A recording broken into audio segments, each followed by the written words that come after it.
ભરમાર વચ્ચે વધુ બે નકલી ડોક્ટર પકડાયા। સુરતના પાંડેસરામાં એસઓજીએ બે નકલી ડોક્ટરોને પકડી પાડ્યા। શહેરના ગોપાલક રોડ અને વડોદ ગામ નજીકથી હિમાંશુ શેખર પાડા અને સદામ શકુર બનખાનને એસઓજીએ ઝડપી પાડ્યા। આ બંને નકલી તબીબો જગન્નાથ ક્લિનિક અને નીર ક્લિનિકમાં પ્રેક્ટિસ કરતા હતા। પોલીસે 39,000ના મુદ્દામાલ સાથે બંને આરોપીની ધરપકડ કરી છે।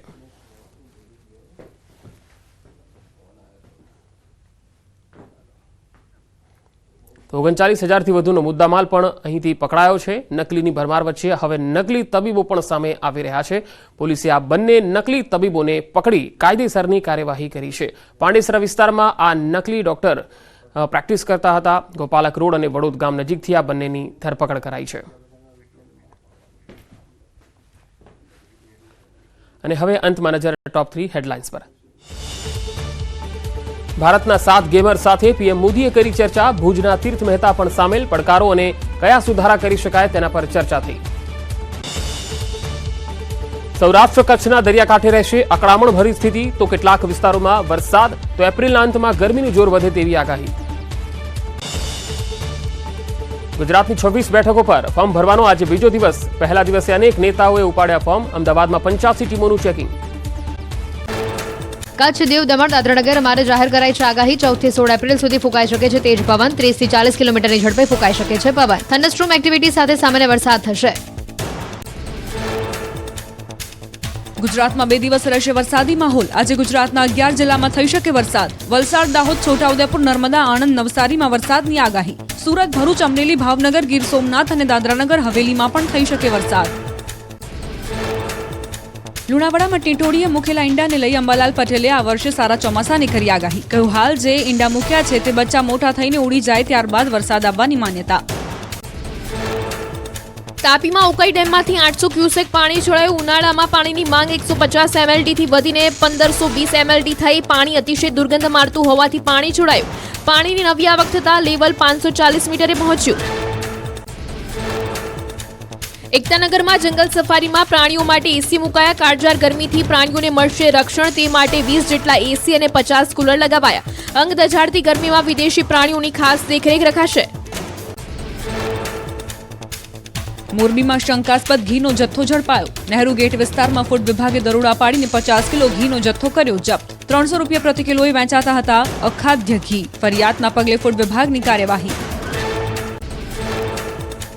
જેતપુરમાં સારણના પુલ પર 4 કિલોમીટર લાંબો ટ્રાફિક જામ સર્જાયો। જેસીબી બંધ પડી જતા પુલ પર વાહનોની લાંબી લાઈનો લાગી। ટ્રાફિક જામ થતા જેતપુર ધારાસભ્ય પણ અટવાયા હતા। જેતપુર સિટી પોલીસની જહેમત બાદ વાહન વ્યવહાર પૂર્વવત કરાયો। રાજકોટના શાપર વેરાવળમાં ભેદી ધડાકા થયા હોવાનો સ્થાનિકોનો દાવો। દિવસમાં 3 વખત ગ્રામ્ય વિસ્તારમાં ભેદી ધડાકા થયા હોવાનો દાવો। ભેદી ધડાકાનો અવાજ સાંભળીને લોકો ઘર બહાર દોડી આવ્યા। પંચમહાલમાં ખેતી સાથે મવડાના ફળ ફૂલ વેચીને ગુજરાત લાવતા ખેડૂતોની હાલત કફોડી બની છે। બદલાતા વાતાવરણની અસરના કારણે મવડાના ફૂલની આવક ઘટી। માર્ચ અને એપ્રિલમાં ખેડૂતો ઉજાગરા કરી મવડાના ફૂલ એકઠા કરે છે। ફૂલ એકઠા થયા બાદ ખેડૂતો તેની સુકવણી કરીને તેનું વેચાણ કરે છે। ગત વર્ષની તુલનામાં આ વર્ષે ફક્ત 25% મવડાના ફૂલની આવક થઈ છે। ફૂલની ઓછી આવકના કારણે ખેડૂતોને બેવડું નુકસાન વેઠવાનો વારો આવ્યો। શ્રીનગરમાં ઉનાળુ પાકનું મબલખ ઉત્પાદન થતાં ખેડૂતોમાં ખુશી છવાઈ। સારું ઉત્પાદન થતાં ખેડૂતોને સારા ભાવ મળવાની આશા બંધાઈ। આ વર્ષે 31,000 હેક્ટરમાં જમીનમાં ઉનાળુ વાવેતર કરાયું। તલ, ઘાસચારો, શાકભાજી, બાજરી, મગફળી અને ડાંગર સહિતના પાકનું વાવેતર થયું। ચરોતરમાં વણાકબોરી ડેમમાં હજી 119 ફૂટની જળસપાટી જોવા મળી। ડેમના 6 દરવાજા રિપેર કરવાની કામગીરીના લીધે 2 મહિના સુધી ખેડૂતોને સિંચાઈનું પાણી નહીં મળે। વણાકબોરી ડેમમાં પાણીનો જથ્થો જળવાઈ રહેતા નહીં રહે પીવાના પાણીની વ્યવસ્થા। પાટણમાં પાલિકાના વેરા વધારા મામલે કોંગ્રેસનું વિરોધ પ્રદર્શન। પાલિકાએ પાણી, સફાઈ, ભૂગર્ભ, ગટર સહિતનો વેરો ડબલ કરી દેતા રોષ। વધારો પાછો ખેંચવાની માંગ સાથે ઉગ્ર વિરોધ કરતા કોંગ્રેસ કાર્યકરોની પોલીસે કરી અટકાયત। ભાવનગરના નારી ગામમાં પાણીનો પોકાર। 20 દિવસથી પાણી ન મળતા સ્થાનિકોની હાલત કફોડી બની। ગંદુ પાણી મળતું હોવાની સ્થાનિકોની ફરિયાદ। બળબડતા તાપમાં પાણી માટે દૂર દૂર સુધી રઝળપાટ કરવા મહિલાઓ મજબૂર। લોકસભાની ચૂંટણીને લઈને સરકારી કચેરીઓમાં અરજદારોને ધર્મના ધક્કા। તમામ અધિકારીઓ ચૂંટણીની કામગીરીમાં વ્યસ્ત રહેતા અરજદારો અટવાયા। આ તરફ અધિકારીઓ જણાવ્યું કે ચૂંટણીની સાથે અરજદારોની એમરજન્સીને લઈને પણ કરાઈ છે કામગીરી। કપાસીઓ માટે રાહતના સમાચાર છે। કાળઝાળ ગરમીથી આંશિક રાહત મળશે। રાજ્યમાં 2 દિવસ કમોસમી વરસાદની આગાહી છે। હવામાન વિભાગે વરસાદની આગાહી કરી। ઉત્તર ગુજરાત, કચ્છ, બનાસકાંઠા, સાબરકાંઠા, મહીસાગર, દાહોદ, અરવલ્લીમાં સામાન્ય વરસાદ થઈ શકે। રાજ્યના કેટલાક ભાગોમાં સામાન્ય વરસાદ પડવાની શક્યતા છે।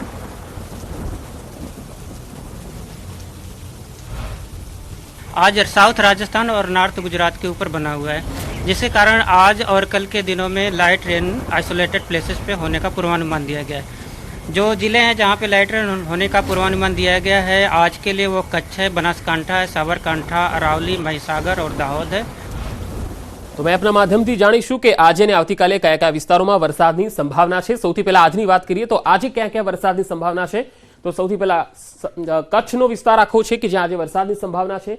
ઉત્તર ગુજરાતમાં બનાસકાંઠા, સાબરકાંઠા, અરવલ્લી આ વિસ્તારમાં પણ આજે વરસાદની સંભાવના છે। જ્યારે મધ્ય ગુજરાતમાં દાહોદ અને મહીસાગર જિલ્લામાં પણ વરસાદની સંભાવના છે। આમ તો જે સાયક્લોનિક સર્ક્યુલેશન છે તેની સિસ્ટમ થોડીક બદલાઈ છે અને તેના કારણે જે આણંદ અને દક્ષિણના વિસ્તારોમાં જે સંભાવના હતી એ હવે ઓછી થઈ ગઈ છે અને તેની જગ્યાએ બનાસકાંઠા, સાબરકાંઠા, અરવલ્લી, મહીસાગર અને દાહોદમાં વરસાદની સંભાવના છે।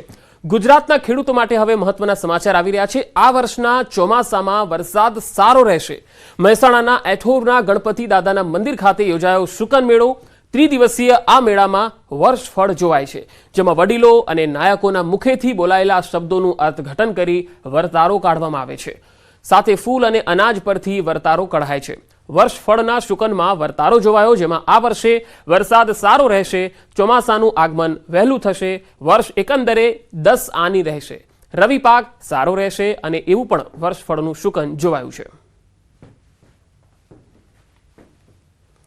તો આ વર્ષના ચોમાસામાં વરસાદ સારો રહેશે। આ વર્તારો શું હોય છે એ પણ અમે આપને ગ્રાફિકના માધ્યમથી સમજાવી રહ્યા છે। રવિ પાક સારો રહેશે। આમ તો જે બોલી હોય છે તેના પરથી આ અર્થઘટન થતું હોય છે। સુરતના ડાયમંડ એસોસિએશન ખાતે લોકોનું ટોળું એકત્ર થયું। સુરતની હીરા પેઢી કેપી સંઘવી પર ગંભીર આક્ષેપ લાગ્યા। નાના વેપારીઓને કંપનીને ચેક પણ આપી દીધા હતા।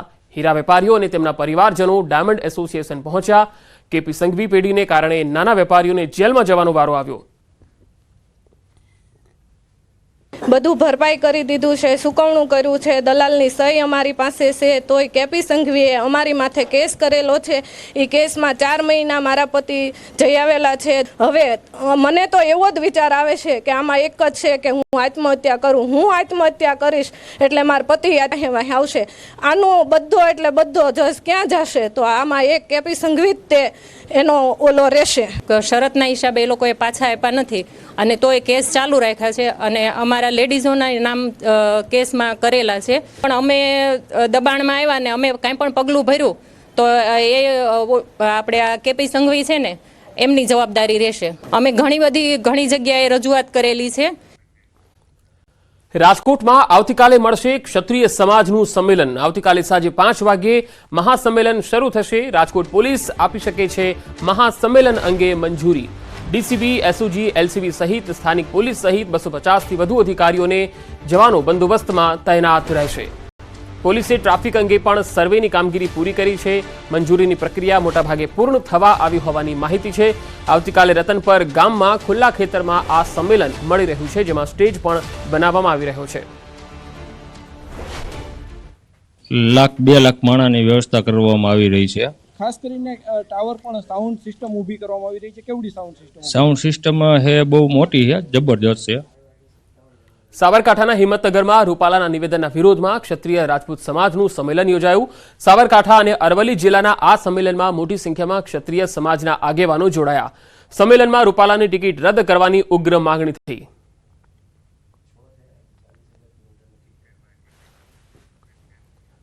લોકસભાની ચૂંટણીને લઈને પ્રચારનો ધમધમાટ થઈ રહ્યો છે, ત્યારે પોરબંદરના ભાજપના ઉમેદવાર મનસુખ માંડવિયાએ જૂનાગઢના કેશોદ જિલ્લાના ગ્રામ્ય વિસ્તારોમાં પ્રચાર કર્યો। ગ્રામજનોએ મનસુખ માંડવિયાનું ભવ્ય સ્વાગત કર્યું। પ્રચાર કાર્ય માટે સાંસદ રમેશ ધડુક, ધારાસભ્ય દેવાભાઈ માલમ સહિત ભાજપના આગેવાનો ઉપસ્થિત રહ્યા। લોકસભા ચૂંટણીમાં કોઈ ગેરરીતિ ન થાય તે માટે ચૂંટણી તંત્રએ પ્રયાસો હાથ ધર્યા। ફ્રી અને ફેર ઇલેક્શન યોજાય તે માટે ચૂંટણી તંત્ર દ્વારા સ્ટેટિક સર્વેલન્સ ટીમની રચના કરવામાં આવી, જેમાં 85 ટીમો કાર્યરત કરવામાં આવી છે। જે ટીમમાં 1 એક્ઝિક્યુટિવ મેજિસ્ટ્રેટ, વિડીયોગ્રાફર અને પોલીસ કર્મચારી હશે, જે ટીમ લોકસભા બોર્ડર, વિધાનસભા બોર્ડર પર વ્હીકલનું ચેકિંગ હાથ ધરશે. ઉપરાંત ગેરકાનૂની પ્રવૃત્તિ પર રોક લગાવશે અને ગત ચૂંટણીમાં જ્યાં આવી પ્રવૃત્તિ પકડાઈ હશે ત્યાં ગેરકાનૂની પ્રવૃત્તિ અટકાવશે. જ્યારથી આ આપણે નોટિસ બહાર પાડવામાં આવી છે ત્યારથી સ્ટેટિક સર્વેલિયન્સ ટીમ SST કરીને એક ટીમની રચના કરવામાં આવી છે. અમદાવાદ જિલ્લામાં આવી કુલ 85 ટીમ છે.